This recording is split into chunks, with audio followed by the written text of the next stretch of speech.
Welcome to the Cheating Wife Stories channel. Years ago, I had no clue that my life would take such a drastic turn.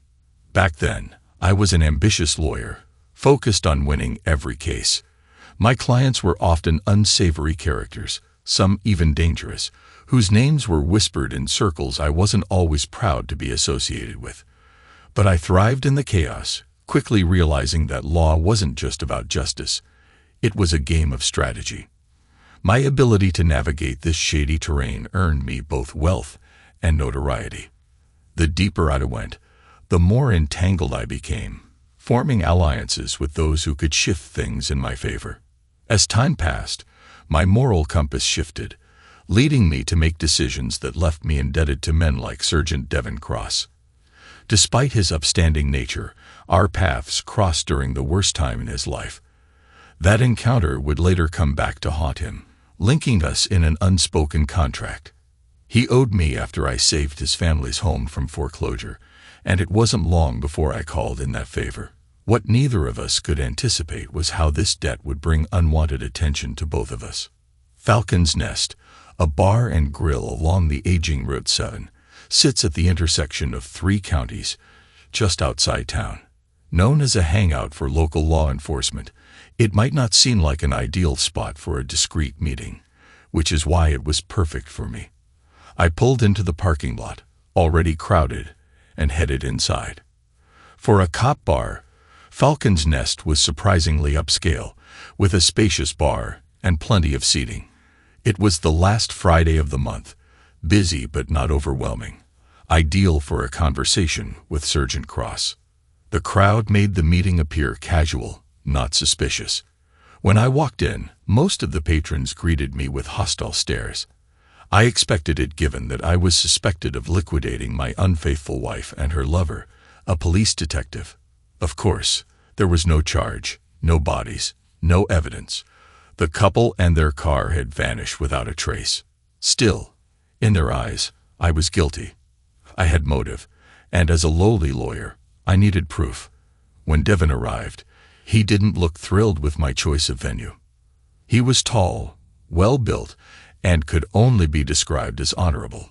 He was there to repay a debt and cleanse himself of the guilt of owing a man like me. Now let me be frank, I'm what you'd call crooked, a lawyer without any moral standing. I've been an unindicted co-conspirator in at least half a dozen organized crime cases. Poor Devin was in a bad place the day he walked into my office with a thick stack of foreclosure papers. At the time, he was a metropolitan police officer, a sufferer of carnivory mortgage fraud. It was early 2008, and he, his wife, and their 4 children were about to lose their home. He had already approached every honest and semi-honest lawyer, but had found no real help. He came to me out of sheer desperation. Frankly, I'm not sure why I helped him. He was a good, honest cop, loyal to his friends, but he wasn't someone I could use, and he couldn't pay. He admitted that right away. Online scammers had taken his last dime. The foreclosure was scheduled for the next day. He just sat in my office, this large, physically strong man with tears in his eyes, telling me about his daughter, his little princess, who had cancer. He didn't know how to tell her and her brothers that they were about to lose their home. I filed for bankruptcy to stop the sale. Then I had some of my shadier clients visit a mortgage broker and get a confession that the foreclosure documents were forged. In other words, a mortgage fraudster, backed by 2 of the more violent criminals, had, for once, told the truth. It only took a bigger bribe to the court than Deutsche Bank was willing to pay to finally get some justice. Why did I do all this? I still don't know, but it was tough for Devin Cross to accept that his family home had been saved by a crook like me. "You chose a strange place to meet," he said.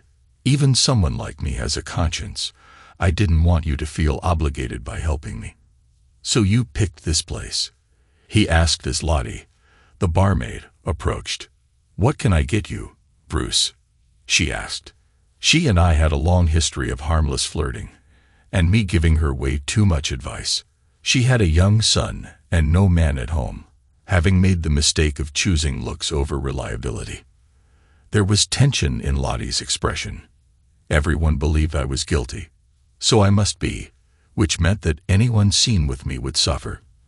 And yet, I noticed Lottie came to the table when she could have easily passed my service to someone else.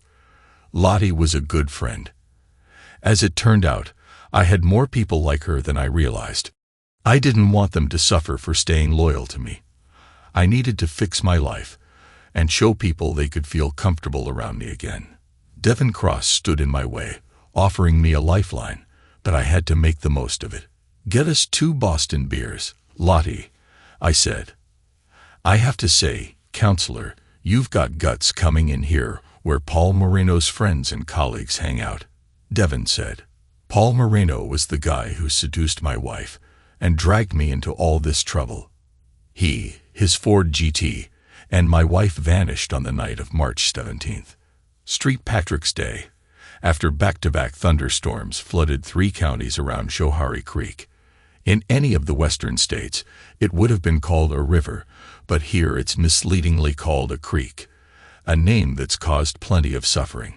People have tried for years to build bridges and structures around it, only to pay with lives and property for underestimating the Schoharie. By the morning of March 18th, all the emergency crews were focused on rescuing flood sufferers. No one realized my wife and her lover were missing for a few days. Then, of course, all suspicion fell on me. Fortune favors the bold, as they say, I told Devon. We made small talk for a while as he got down to business. After 2 beers, I finally said, "Just tell me what you came to say, and I'll handle the rest. Don't worry, no one will ever know the advice came from you." He leaned in and whispered, "They'd got a warrant, and they're coming to your house and office at 6 a.m. on Sunday." I pushed my chair back, stood up, and let it crash to the floor. Then I shouted, "Look, when I need advice, I'm not going to get it from some subway pig. And that guy will be a better friend than you. And for the last time, I don't know what happened to my wife." I stormed out, leaving a bewildered Devon behind. But he was sharp and would realize that everyone would assume the worst. They'd think he was an ambitious cop trying to get ahead. Pushing for a confession from me wouldn't hurt his career, but being seen in a secret meeting with me would destroy him. As it stood, the encounter was public enough that no one would believe he had tipped me off. Walking out of Falcon's nest, I sighed. I had only myself to blame for how things had spiraled out of control. I'd let my emotions cloud my judgment. Now I'd have to work hard to get out from under the oppressive weight of justice in this country. Yet my late wife's words about milk haunted me, like a swarm of bees, stinging my heart until all the life drained from it. October 1st. I saw him again today. He's very tall and handsome, with wavy black hair. Jenny says she knows him. In fact, she slept with him. He's a cop, which means he's probably following me because of Bruce. It's hard to imagine someone as ordinary as Bruce making people so suspicious, but it's likely due to his being a lawyer for high-profile criminals. The people he deals with are much more intriguing than poor Bruce. Don't get me wrong, I love him dearly. He's like a teddy bear, the kind of person you feel safe with. I'll never understand why people think he's dangerous. Jenny says the cop chasing me is a real stud. He's loaded. His name's Paul Moreno. She's been seeing him for the last 6 months. Her husband Bob is like a carbon copy of my Bruce, except he's got a dull real estate practice instead of handling criminal defense. You can't blame Jenny for falling for a cop's charm. Temptation like that is hard to resist. After 7 years of marriage and 2 kids, she's craving excitement. Or so she says. As for me, after 15 years of marriage and a 14-year-old daughter, I'm ready for a rocking chair on the back porch. Women like me just don't catch the attention of young studs anymore. It makes me feel ancient. October 15th. Bruce is out of town again. Lately, it feels like he's traveling more and more. If it were anyone else, I'd suspect infidelity. But Bruce is loyal, like a spaniel. He joined a gym today, thanks to Jenny. She's into fitness and wanted a workout partner. I'm not in bad shape, not like Bruce who's dealing with middle age, but I figure I could use some toning. I've upped my morning jog from 1 mile to 2. Still, I need to work on my stomach and bum. I've been feeling anxious about the idea of my daughter leaving home. Maybe getting in shape will help. Why did I let my 14-year-old talk me into sending her to boarding school? Rachel's so much like my mother, full of ambition, with little concern for others. Mom still mocks my choice of career, but I believe helping others is the highest calling. Being a social worker can be frustrating, but on those rare days when you help someone change their life, it's incredibly rewarding. Rachel might be trying to escape the stigma of Bruce's profession. People say such cruel things, and a teenage girl can be very sensitive. Maybe it's better for her to leave, but I'll still miss her. I saw him again today. God, he's so handsome. He was at my gym looking like a total stud in a tight suit. You could see the definition of his abs, but I tried not to stare at the bulge in his shorts. Why he's still following me, I don't know, but Paul Marino is definitely catching my attention. October 17th. I saw Paul Marino at the gym again today. He caught my eye and held my gaze until I had to look away. Jenny thinks he's interested in me, but I can't imagine why. Unless it's because of Bruce.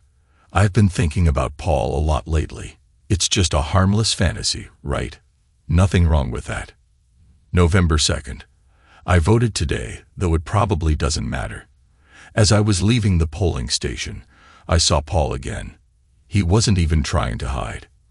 He hadn't been following me for a while, but over the past few days, he's reappeared.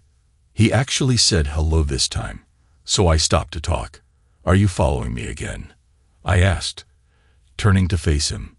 "Well, that's my job, and my excuse," he replied with a smirk. "But what if I was just following you for other reasons? Why would you do that?" I questioned, narrowing my eyes. He grinned. "Have you looked in a mirror lately?" I sighed and waved him off. "Stop, I'm the mother of a teenager." "Ever heard the term MILF?" he asked, his tone playful. "No, what's that?" I responded, confused. He leaned in slightly. "It's a term for a hot mom who catches the eye of younger guys." "Stop it, I'm an old lady," I said, shaking my head. He chuckled softly. "Yes, you are an older woman, but not old, just mature." At that moment, I saw someone I knew and ended the conversation. I couldn't believe he was flirting with me like that. Sure, I've lost 5 pounds since joining the gym, but still, a young guy interested in me. It's flattering.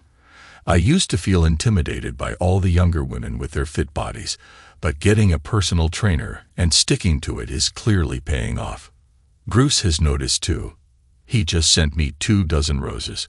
When I called to ask why, he said he wanted to send flowers to his beautiful wife. What can I say about a man like that? I love him deeply. I might flirt with a handsome young man, but I'll never betray my devoted husband. "Jake," I said as soon as he picked up the phone. "Jesus, do you know what time it is, counselor?" He groaned, sounding half asleep. "I've been calling you since about 9. I replied, frustration creeping into my voice. "I've been at work," Jake Trumbull explained. "Well, I've got a new job for you," I said, getting straight to the point. "Can it wait?" Jake asked, clearly not thrilled. "No, it's urgent," I pressed. "And what is it?" he asked, now sounding more awake. "I need a complete black binder at my residence and office by Sunday dawn." "This Sunday?" Jake questioned, surprised. "Yes, this Sunday," I confirmed. "It takes 72 hours, and you're giving me 24 at best," Jake pointed out. "I'm sorry, I just got a message that I need it," I explained. "Well, it's going to cost you a lot," Jake warned. "How much?" I asked, bracing myself. 35, Jake said. "After all the business I've sent your way, that's my special price. For anyone else, it would be 50. Jake made no mention of the fact that it was unlikely I'd live to send him any more cases. Moreover, at this point, whether I was a business partner or not, I was in no position to bargain. He could charge me any price he wanted, and I would have to pay it. Fine, but do it, I said. November 9th. I've seen Paul 3 times this week. Now he always smiles and waves. Jenny is fully involved with him and says he's the best lover she's ever had. He's 29, 8 years younger than me. Jenny claims that being with him makes her feel like it's her first time. Today, while I was at Starbucks sipping my mocha latte, Paul came over and sat at my table.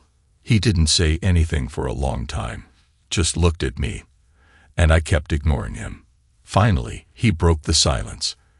"I've been reassigned," he said, breaking the silence. "What?"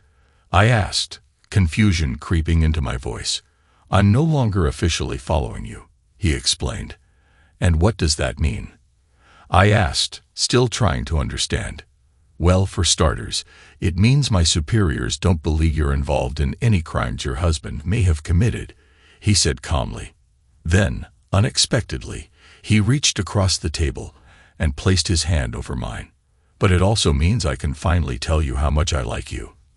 I'd like us to get to know each other better." I pulled my hand back slightly. "You know I'm married. What do you mean by get to know me better?" He gently took my other hand. "It means you're a beautiful woman married to a man who can't fulfill you. You deserve to experience real love between a man and a woman." "What about Jenny? I've heard you two were involved," I asked, trying to steer the conversation away. What Jenny and I had was just casual. "She's unhappy in her marriage, but I'm looking for something deeper," he said, dismissing the topic. "Besides, you don't really think any man would choose her over you," he added with a smile. I met his gaze, my voice firm. As I said, "I'm married. I've never cheated on my husband." He leaned in slightly. "Can he say the same? You've seen him. What do you think?" "I think we both know you deserve more," he said softly. At that I stood up, leaving most of my latte untouched. I had to get out of there. This man was affecting me more than I cared to admit, and it made me uncomfortable. December 1st. Since our encounter at the coffee shop, I hadn't seen Paul, and I felt both relieved and disappointed. I regretted not seeing him. His attention did wonders for my ego, and I couldn't deny my physical attraction to him. After all, I had never been with anyone but my husband. I was curious about what it would be like with another man, especially someone so wealthy and skilled. After work, I was walking to my car in the DSS parking lot. It was a little late because I had been delayed by paperwork. The lot was well lit but empty. As I approached my car, I had the distinct feeling that someone was watching me. I bent down to open the door, and suddenly Paul was right next to me. I jumped, startled. "Paul, you nearly scared me to death. Are you stalking me now?" "I'm sorry," he said, slipping his hand around my waist under my open coat. "I just needed to see you. I can't stop thinking about you." I probably should have been scared, but in truth, he had been on my mind constantly. I wanted to see him too. "Please," I begged, "leave me alone. I can't do this to my husband." Instead of responding, he leaned in and kissed me. There was an electric force between us. "I need you," he said, "more than I've ever needed any woman. If it were just about me, I'd leave you alone, but I can feel your body calling to me." I couldn't stop myself from kissing him back, but then I pulled away, jumped into my car, and shut the door. "I can't. I wish I could, but I can't." They didn't bother knocking. 4 officers in tactical gear picked the lock and barged into my house early Sunday morning. I suppose they thought they'd catch me off guard, asleep. Instead, I was already up, in the kitchen, making what the tourist brochures call a full English breakfast. Sure, I swapped out the kippers for locks, but I found a specialty shop that sold kidney pie. I was frying scrambled eggs in a large pan when the first officer stormed into the kitchen. "I hope you like scrambled eggs," I said as he grabbed me and shoved me outside. They threw me into a police van while they ransacked my house. They tore up carpet and dug through my flower beds. Thankfully, most of my floors were wood, so they only damaged a few boards and left the upper floors relatively untouched. The basement, though, They completely wrecked. What bothered me most was when they went after the trunk of my car. It felt unnecessary since I'd left the keys in the ignition, but it seemed destruction was their main goal. Still, they weren't entirely heartless. After they finished tearing apart my house, a few officers I'd gotten to know over the years invited me to Denny's for lunch. "So where do you hide the bodies, Bruce?" they asked, while I ate what they called the big breakfast, which was a letdown compared to the meal I planned. "As far as I know, there aren't any bodies." "Come on. They disappeared in March. It's October now. Do you think it'll rain today? It's been pretty dry since those spring and summer storms. My flower beds are ruined, so I'll have to replant bulbs if I want flowers next spring. But at least I'm better off than the folks near Schoharie Creek," I said, referring to the flooding in the area. The officers at Denny's weren't interested in the flood or my flowers. They only cared about one thing: getting a confession. They were desperate because they had next to no evidence. The problem was, I knew how quickly things could change, just like a creek spilling over.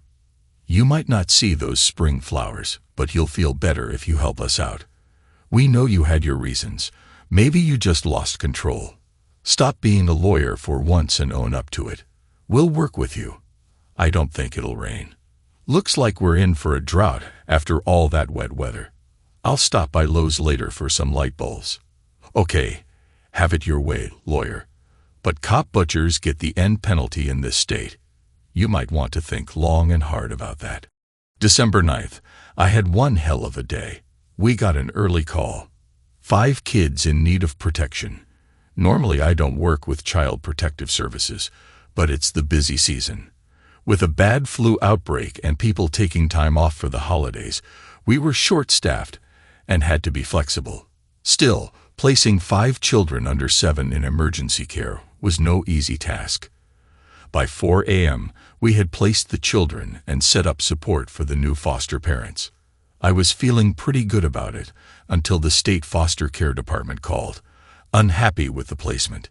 It was the same bureaucratic nonsense as always. They were concerned about child care payments going to state retirees. This could be considered double-dipping, one of the state workers said. We spent an hour going back and forth on the issue. It escalated all the way to the county executive and the state DSS commissioner. Just when I thought the case was falling apart, I heard from the foster parents. "When are the kids coming?" the woman asked. "We're ready. My 2 daughters are here to help." "Well, the state's concerned about making payments since you receive a state pension," I explained. Her response was filled with real anger. "Well, tell that idiot governor to keep his lousy payments. Just send the kids." The county executive laughed when he heard this and said, "Send the kids. We can sue the state for the money later if needed." It took another 3 hours to get the children to their new home and settled in. By the time I headed home, it was nearly 8 o'clock, and I didn't get in until 9 o'clock. The first thing I did was take a hot shower. I thought about calling Bruce. Sometimes when I call, we can talk for hours, but other times he seems busy, like his clients take up all this time. Usually, I wait for him to call me, but today, I just needed to talk to someone about my day. I wrapped myself in my terry cloth robe and was about to call when the doorbell rang. Tightening the robe, I answered with the chain on. Paul stood at the door looking both handsome and a little guilty. "Can I come in?" he asked. "I don't think that's a good idea," I replied. "I know your husband's out of town. You're all alone.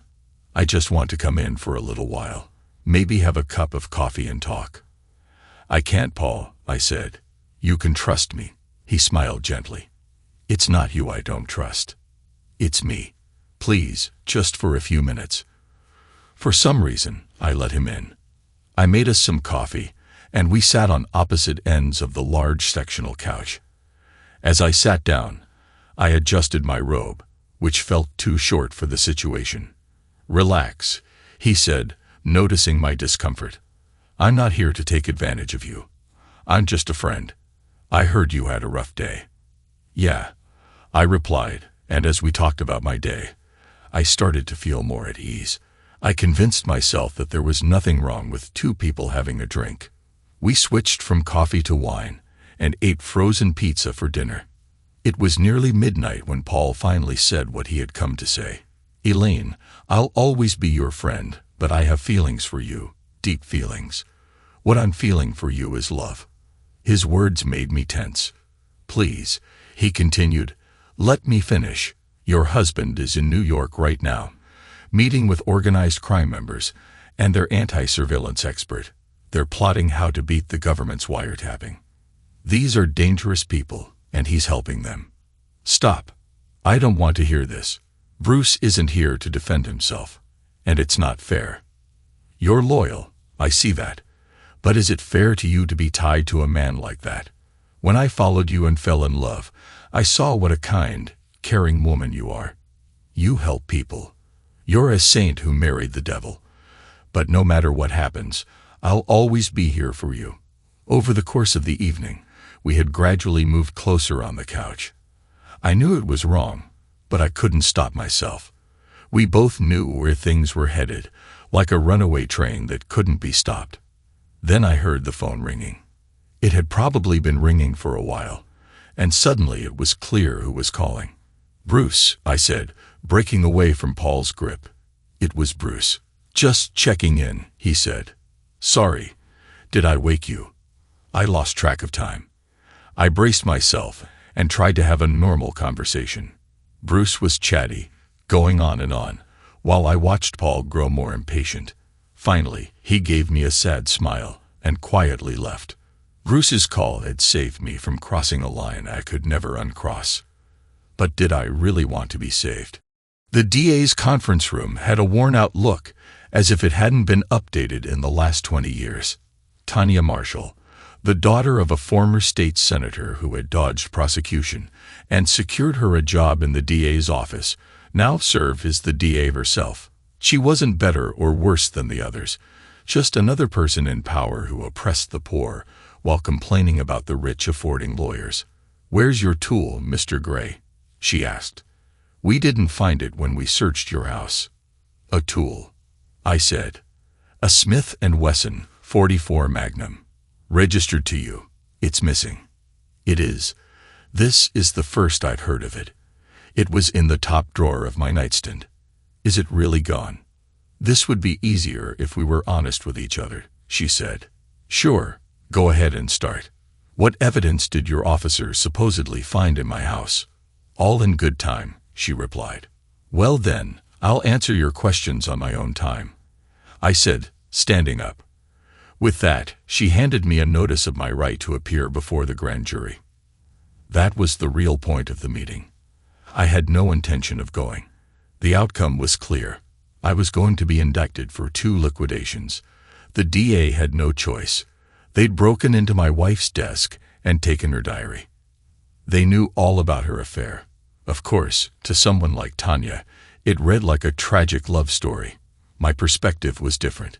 It was a shame about the desk. It was a small, colonial-era antique that had sat in a dealer's display case for nearly a year. We had just gotten married, and our daughter Rachel was learning to walk. Elaine was working on her master's degree in social work, and I was a struggling new lawyer. I loved her and knew how much she wanted that desk. Every time we walked by the store, she'd stop and gaze at it.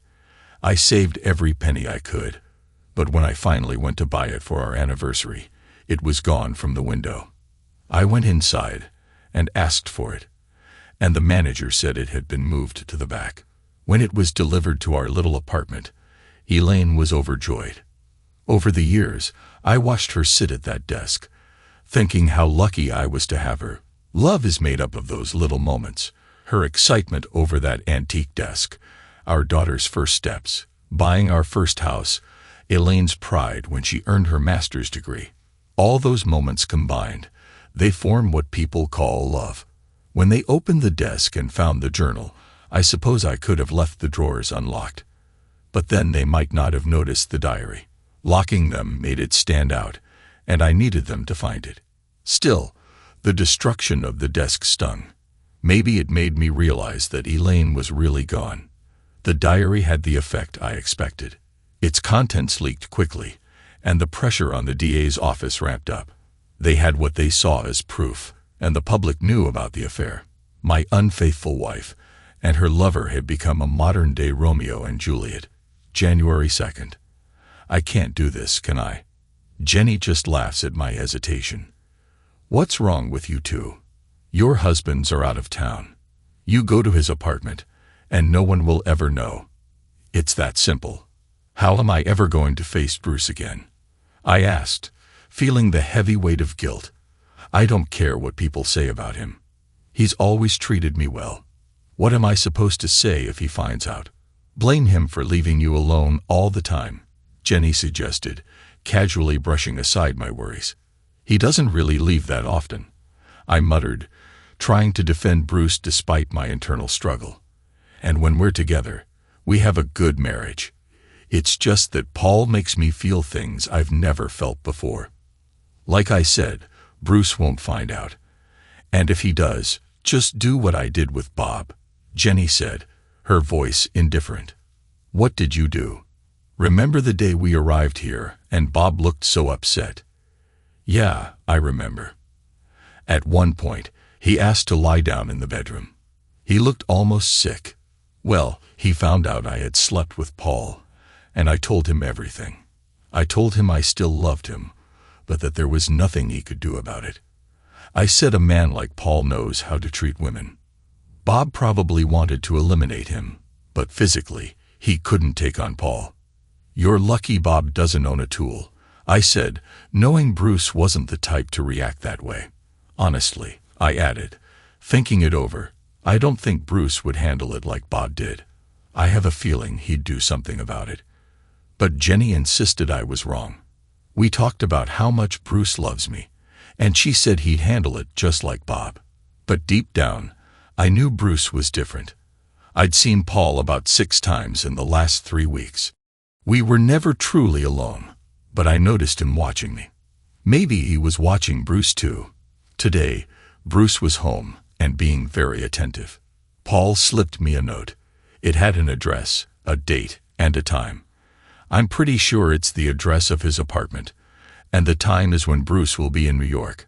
I don't want to go, but I know I will. I keep telling myself I'm only going to ask Paul to leave me alone. January 15th. God, what have I done? I spent the day at Paul's apartment. It started off fine. I told him we couldn't be alone together, that I couldn't betray my husband. But things spiraled out of control, and we ended up in bed. I left in tears, swearing it wouldn't happen again, but neither of us believed it was really over. As I walked out of his apartment, I knew I would definitely be back. Tanya's presentation before the grand jury was far better than her usual, which meant it was good, likely the product of a ghostwriter. Her boss, District Attorney Silva Marks, sat beside her. Marks wasn't about to let a subordinate steal all the glory, but wasn't foolish enough to handle the case herself. I represented myself. Presiding Judge Bascom warned me that a lawyer representing himself has a fool for a client. I replied that it's better than having a fool for a lawyer.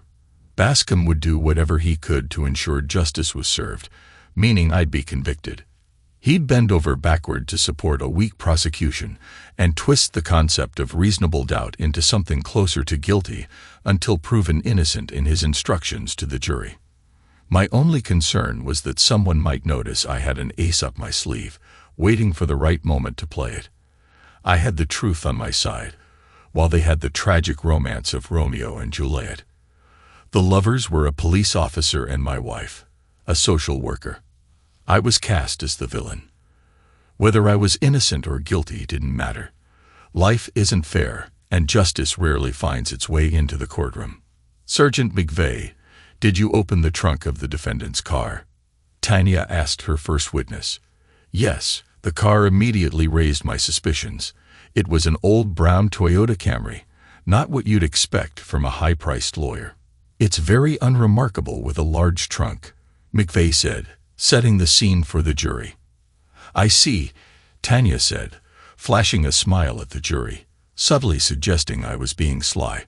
What, if anything, did you find in the trunk? It looked recently cleaned, but we found hair and fibers matching Officer Paul Moreno and Elaine Gray, McVeigh answered. So it's possible their bodies were in the trunk? Tanya asked, giving a knowing look to the jury. Objection, that calls for speculation, I interrupted. Judge Bascom, predictably siding with the prosecution, overruled. The witness is an expert. He's being asked for his opinion. Tanya nodded and turned back to the witness. So, Sergeant, she prompted. McVeigh, emboldened by the ruling, confidently continued. In my expert opinion, the Camry was used to transport and dispose of your wife and her lover's bodies. When it was my turn for cross-examination, I asked, Sergeant, if the bodies were transported in the Camry, what happened to the bright blue Ford Mustang Shelby 500 GT? McVeigh looked confused. I'm not sure what you mean. Paul Moreno's car, his prized Mustang. It's still missing, isn't it? I clarified. I don't know about that, McVeigh mumbled, clearly caught off guard. But you do know his car is gone. And that car is anything but unremarkable, isn't it? I directed the question more to the jury than to McVeigh. After a pause, McVeigh reluctantly admitted, yes, Paul's car is missing. Now back to the Camry, I continued. You broke into the trunk, but why didn't you use the keys that were already in the ignition? McVeigh looked momentarily stunned. But before he could respond, Tanya objected. The question is argumentative and assumes facts, not in evidence.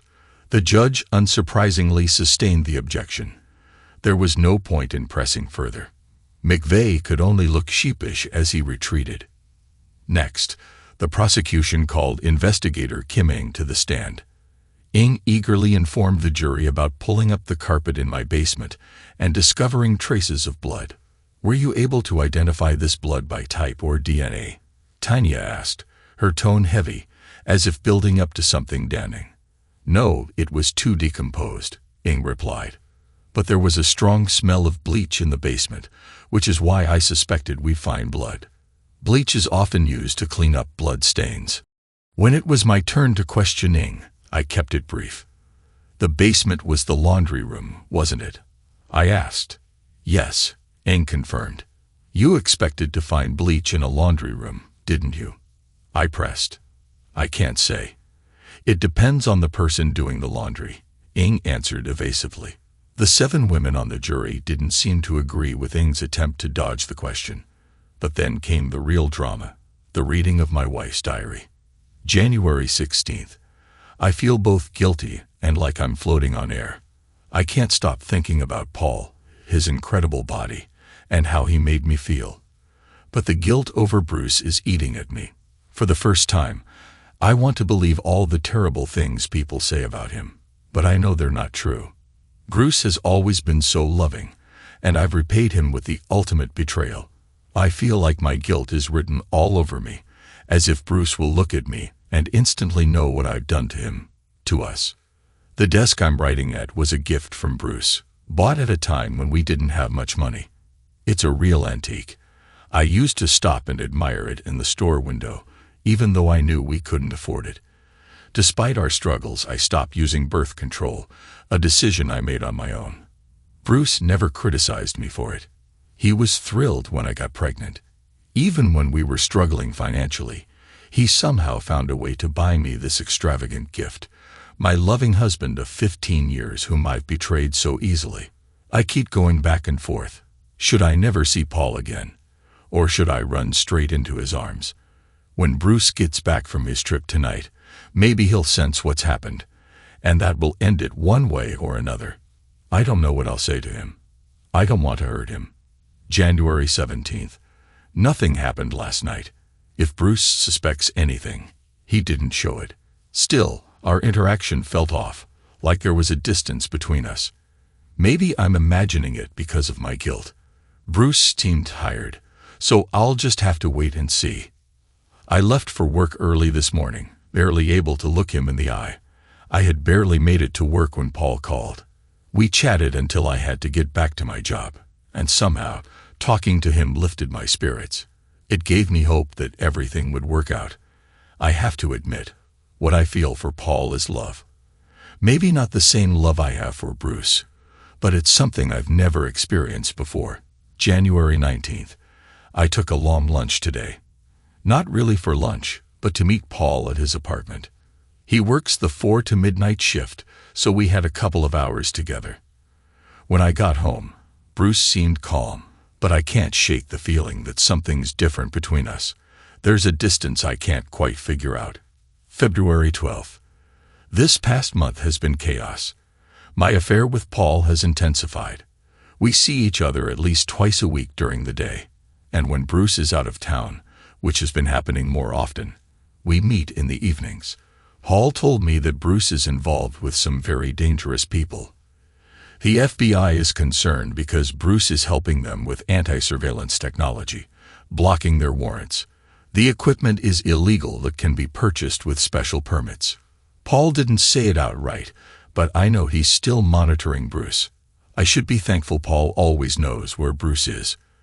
But the tension between Paul and me is growing. I'm torn between two men I love and are enemies. I'm trapped in a no-win situation. Bruce has been such a good husband, showering me with gifts, sending flowers, and being so loving. But I can't shake the feeling he knows what's going on. He hasn't shown any signs, but after 15 years, I can tell something is bothering him. March 16th. Rachel is home for spring break. I haven't seen her since Christmas, and she seems happy. But I suspect she wanted to go to boarding school to escape the rumors about Bruce. She loves him, but she can't avoid the whispers. It must be hard for her to deal with what people say about her father. With Rachel home, Paul and I can't meet at the house. And Paul mentioned that people at work are getting suspicious about us. It would ruin his career if anyone found out. Paul plans to ask for a transfer. He wants me to leave Bruce, but when it comes down to it, I know what Paul is asking of me is wrong. What I've been doing with him is wrong on so many levels.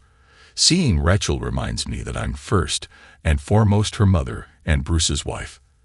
They don't deserve the pain I would cause by leaguing with Paul.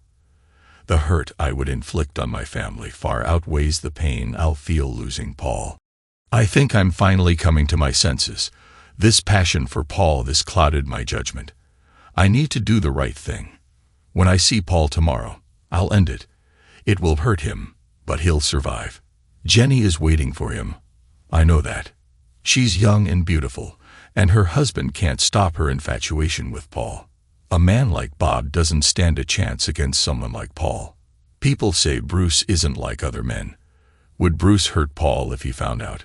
I don't think Bruce would ever hurt me, but maybe I'm wrong. The rumors, the horrible things people say about him, they can't all be true, can they? I've known and loved Bruce all these years, yet I still have doubts. Paul keeps insisting Bruce is dangerous and that I'm at risk, but I just can't believe Bruce could hurt anyone. March 17th. Tomorrow I'm going to break up with Paul. It will hurt, but it's the right thing to do. I called Jenny and told her she might need to comfort Paul after tomorrow. The young paralegal Tanya had finished reading the final entry in my wife's diary.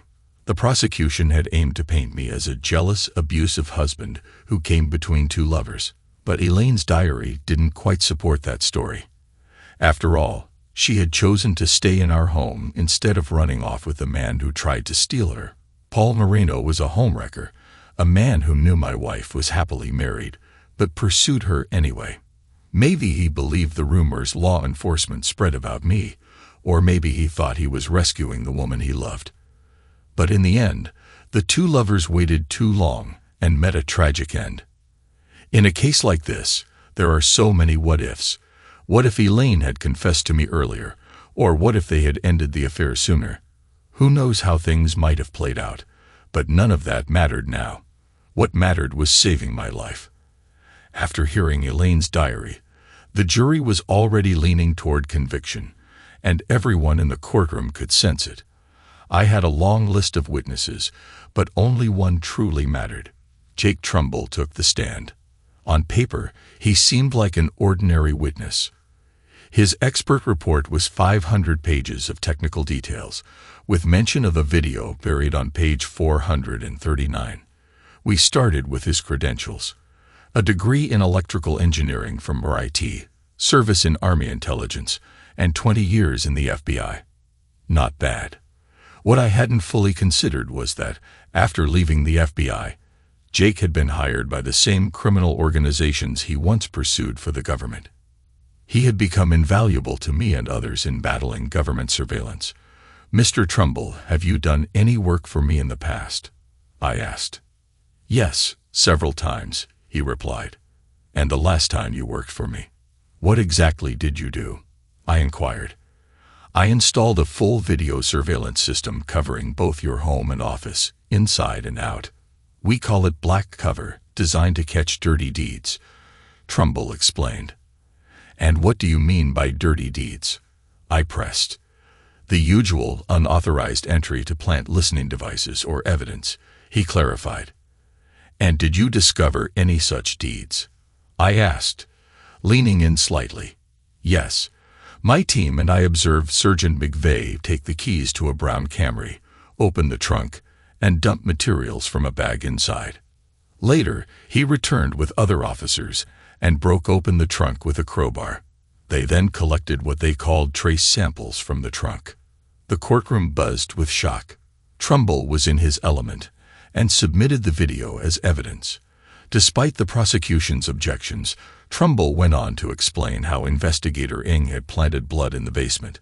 Without forensic evidence, the prosecution's case crumbled. They had no proof of a crime, just a missing couple, a missing tool, and an ordinary car. When the not guilty verdict was read, my daughter Rachel hugged me. She never believed I had eliminated her mother. And that's all that really mattered to me. Still, many people believed I had gotten away with liquidation. Surprisingly, no action was taken against the officers who tried to frame me. In a way, they saved my life by presenting the prosecution with a case too weak to convict.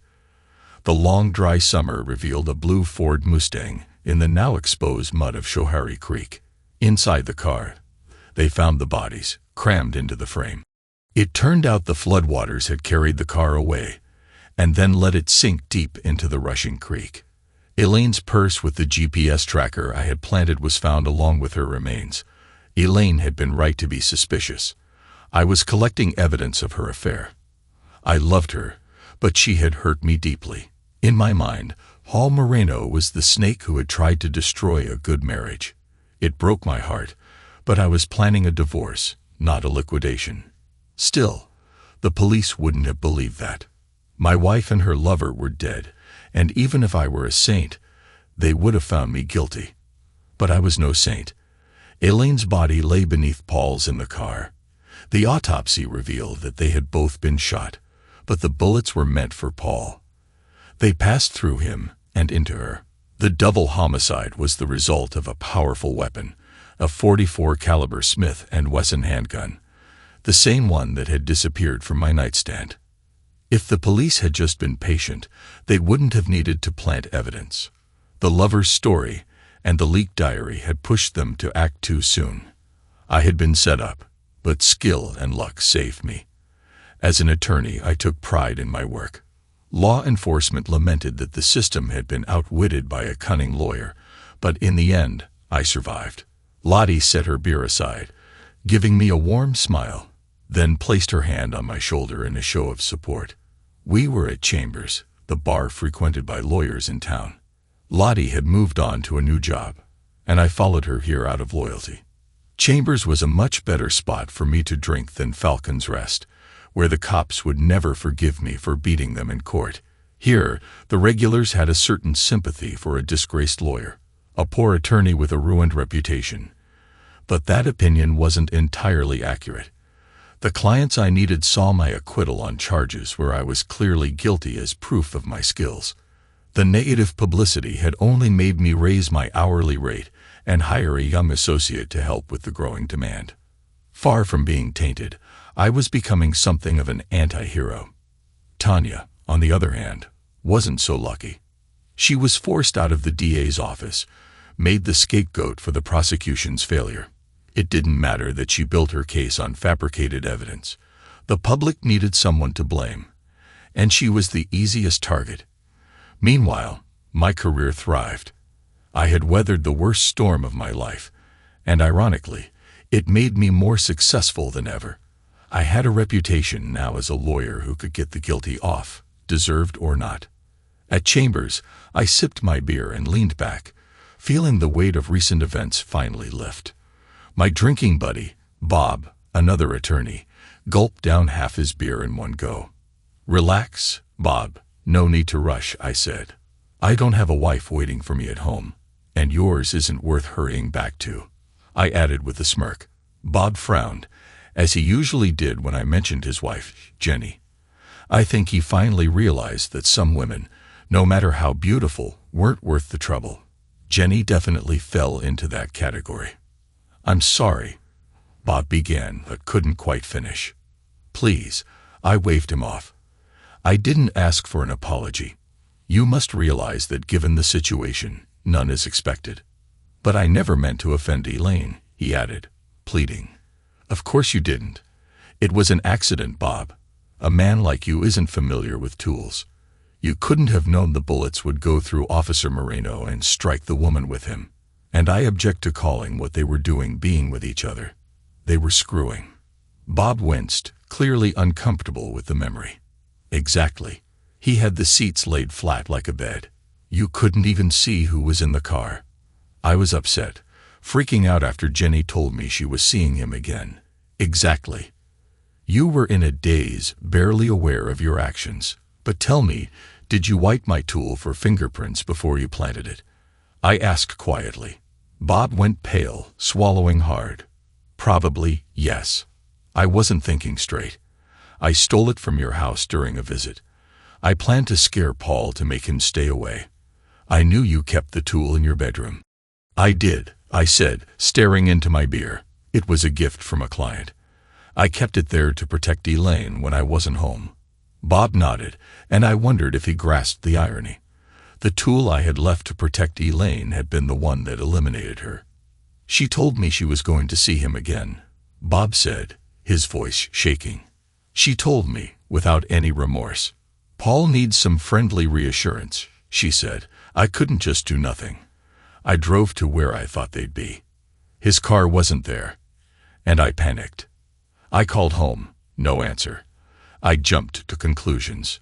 A reasonable mistake under the circumstances," I said flatly. "Yes," Bob whispered. "It was already raining hard when I reached the county road by the creek. I parked and walked down.